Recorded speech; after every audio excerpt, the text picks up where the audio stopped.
Sì, tutelare ma anche investire molto sul territorio che secondo me in percentuale può crescere più di tutte le altre province. Significa investire non solamente su chi rimane ma anche su tutte le attività economiche che possono fare importante questa provincia e tutto il territorio montano. Penso tutto al settore dell'impresa, penso tutto al settore del turismo, del primario, sul quale anche come piano di sviluppo rurale abbiamo inserito quasi un 30% delle risorse per il sistema montano, penso a tutta la parte dell'artigianato.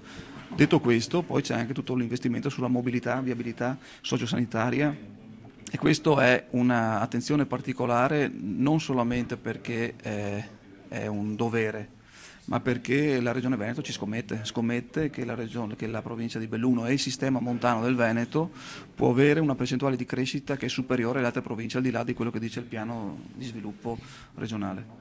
Ha risottolineato la sperequazione tra il Veneto e, ad esempio, il Trentino Alto Adige, ma soprattutto il Friuli Venezia Giulia. Come agisce il Veneto diversamente dal Friuli?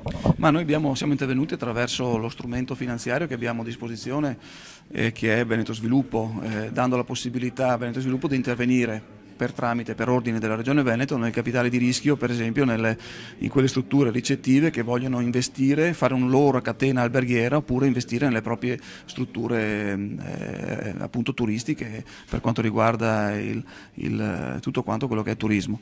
È evidente che non abbiamo né la forza economica diretta nel bilancio regionale e neanche finanziaria come fiscalità né del Trentino Alto Adige e neanche del Friuli. Dobbiamo inventarci strumenti come di questo tipo.